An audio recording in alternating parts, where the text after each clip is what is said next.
284টি আসনে প্রার্থী ঘোষণা করলো কংগ্রেস। বহরমপুরে কংগ্রেসের হয়ে প্রার্থী হচ্ছেন অধীর চৌধুরী। আরেকবার জানাবো, বহরমপুরে অধীর চৌধুরী কংগ্রেসের হয়ে প্রার্থী হচ্ছেন। ভবানীপুরে কংগ্রেস প্রার্থী হিসেবে দাঁড় করাচ্ছে প্রদীপ প্রসাদকে। নন্দীগ্রামে কংগ্রেস প্রার্থী হয়েছেন শেখ জারিয়াতুল হোসেন। মানিকতলায় কংগ্রেস প্রার্থী হিসেবে দাঁড় করিয়েছে সুমন রায়চৌধুরীকে। যাদবপুরে কংগ্রেসের প্রার্থী শ্যামল মণ্ডল। আপনারা জানেন গতকালই কংগ্রেসের তরফ থেকে বলা হয়েছিল আজ তারা 284টি আসনে প্রার্থীর নাম ঘোষণা করবে, সেই মতো এবার 284 আসনে প্রার্থীর নাম ঘোষণা করল কংগ্রেস। অধীর চৌধুরী এবার বিধানসভা ভোটে লড়তে চলেছেন বহরমপুর থেকে। ভবানীপুরে কংগ্রেসের হয়ে লড়বেন প্রদীপ প্রসাদ। নন্দীগ্রামে কংগ্রেস প্রার্থী করেছে শেখ জারিয়াতুল হোসেনকে। সুমন রায়চৌধুরী তিনি মানিকতলায় কংগ্রেসের প্রার্থী হিসেবে লড়তে চলেছেন। শ্যামল মণ্ডলকে কংগ্রেস প্রার্থী হিসেবে দাঁড় করাচ্ছে যাদবপুরে। দমদমে সুস্মিতা বিশ্বাস কংগ্রেসের প্রার্থী হিসেবে লড়তে চলেছেন আসন্ন বিধানসভা নির্বাচনে।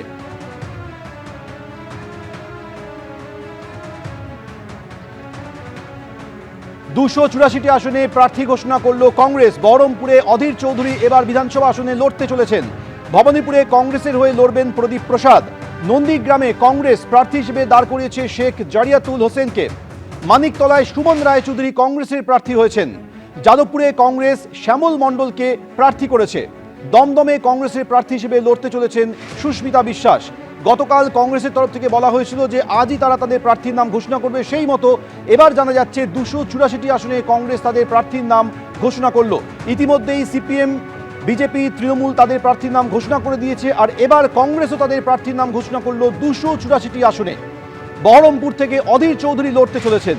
ভবানীপুরে কংগ্রেসের প্রার্থী হিসেবে লড়বেন প্রদীপ প্রসাদ। নন্দীগ্রাম সেখানে কংগ্রেস প্রার্থী হিসেবে দাঁড় করিয়েছে শেখ জারিয়াতুল হোসেনকে। সুমন রায়চৌধুরী কংগ্রেস নেতা, তিনি মানিকতলায় লড়বেন। যাদবপুরে কংগ্রেসের প্রার্থী হয়েছেন শ্যামল মণ্ডল। দমদম থেকে কংগ্রেস প্রার্থী হিসেবে দাঁড় করাচ্ছে সুস্মিতা বিশ্বাসকে। টালিগঞ্জে কংগ্রেস প্রার্থী হয়েছেন মানস সিনহা রায়। উজ্জ্বল মুখোপাধ্যায় আমাদের প্রতিনিধি বিস্তারিত বলবেন। জানা উজ্জ্বল। দেখো, সেটা হচ্ছে যে দীর্ঘ আলাপ আলোচনার পর কংগ্রেসের পক্ষ থেকে 284টা আসনের প্রার্থী তালিকা ঘোষণা করা হলো। কিছু আসন এখনো পর্যন্ত তারা রেখে দিয়েছে, তাদের আলাপ আলোচনা চলছে। এবং আমরা দেখলাম যখন প্রথম বামফ্রন্ট তাদের প্রার্থী তালিকা ঘোষণা করে, যদিও এখনো কয়েকটা আসন বাকি রয়েছে। এরপর তৃণমূল কংগ্রেস, তারপরে বিজেপির তৃতীয় দফার বিজেপির প্রার্থী তালিকা ঘোষণা হয়েছে। এবং কংগ্রেস কিন্তু সবার পরে প্রার্থী তালিকা ঘোষণা করে সবচাইতে বেশি আসনে প্রার্থীদের নাম তারা কিন্তু জানিয়ে দিল। গতকালই বৈঠক হয়েছিল, ফলে আজকে এই প্রার্থী তালিকার মধ্যে খুব বড় কিন্তু কিছু চমক নেই।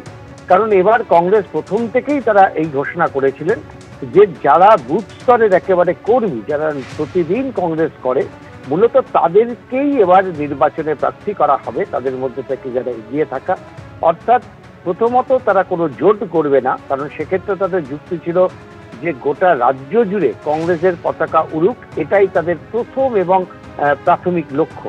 ফলে সেই লক্ষ্যে অবিচল থেকে তারা কিন্তু বামেদের সঙ্গে কোনো রকমের জোটে যায়নি। ফলে বলা যেতে পারে দীর্ঘ কয়েক বছর বাদে কখনো তৃণমূল কংগ্রেসের সঙ্গে, কখনো বা বামেদের সঙ্গে তারা জোট করে নির্বাচনে লড়াই করেছে। বহু বছর বাদে কংগ্রেস পূর্ণ শক্তিতে প্রতিটা আসনে তারা লড়াই করার সিদ্ধান্ত নিয়েছে এবং তাদের প্রার্থীদের নাম ঘোষণা করেছে। ফলে প্রার্থী তালিকায় সেরকম বড় ধরনের কোনো কিন্তু চমক নেই। তবে আগেই জানা গেছিল যে অধীর রঞ্জন চৌধুরী তিনি এবার বহরমপুরের আসন থেকে নির্বাচনে প্রতিদ্বন্দ্বিতা করবেন। এছাড়াও আরো বেশ কয়েকটা নাম নিয়ে আলাপ আলোচনা চলছিল, তবে এখনো পর্যন্ত কিন্তু সেগুলো কোনো চূড়ান্ত হয়নি। সেই আলোচনার জন্যই কিন্তু কয়েকটা আসন রেখে দেওয়া হয়েছে। আর কংগ্রেসের কোন হেভিওয়েট নেতা, অর্থাৎ প্রদেশ কংগ্রেসের সভাপতি থেকে শুরু করে আর কোন শীর্ষ নেতৃত্ব তারা লড়াই করবেন বা আদৌ করবেন কিনা, তাই নিয়ে কিন্তু আরো কিছুটা আলাপ আলোচনা চলবে। এবং কোনো মহলের ধারণা সেটা হচ্ছে যে তৃণমূল কংগ্রেসের যারা আসন পায়নি, সেরকম বেশ কয়েকজনকে কিন্তু কংগ্রেস প্রার্থী করার ব্যাপারে তারা চিন্তা ভাবনা করছে, তবে সেটা খুবই প্রাথমিক স্তরে।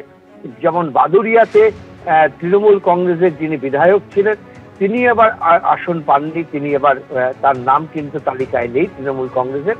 ফলে তিনি গতকালই ঘোষণা করেছেন যে তৃণমূল কংগ্রেস তিনি ছাড়ছেন এবং সম্ভবত বাদুড়িয়াতে তিনি কংগ্রেসের প্রার্থী হচ্ছেন। এরকম কয়েকটি বিষয় কিন্তু এখনো নির্দিষ্ট রয়েছে। এছাড়া কংগ্রেসের যে তালিকা সেটা বলা যেতেই পারে যে একেবারে বুথ স্তরের জেলা স্তরের কর্মীদেরকে কংগ্রেস এবার প্রার্থী করলো।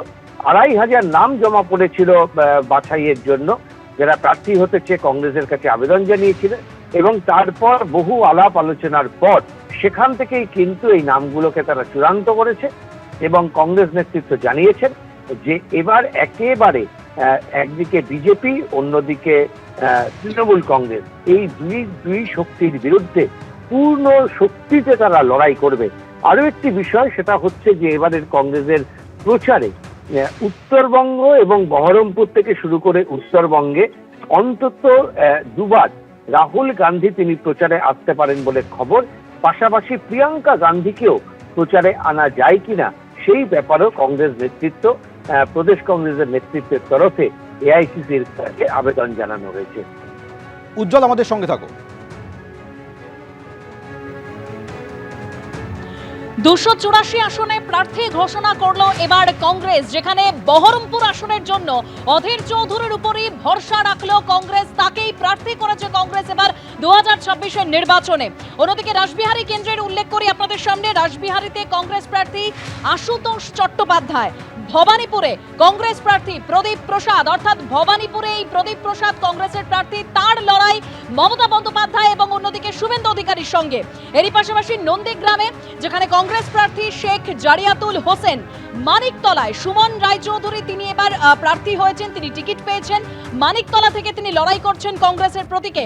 যাদবপুরে কংগ্রেস প্রার্থী শ্যামলী মণ্ডল, দমদম সেখানে সুস্মিতা বিশ্বাসকে প্রার্থী করেছে কংগ্রেস। টালিগঞ্জে কংগ্রেস প্রার্থী মানস সিনহা রায়, কসবায় কংগ্রেস প্রার্থী মোহাম্মদ জিশান আহমেদ, চুঁচুড়ায় কংগ্রেস প্রার্থী মইনুল হক, হাসনে কংগ্রেস প্রার্থী মিল্টন রশিদ। 284টি আসনে কংগ্রেস প্রার্থী তালিকা ঘোষণা করলো। এবিপি আনন্দ, এগিয়ে থাকে, এগিয়ে রাখে।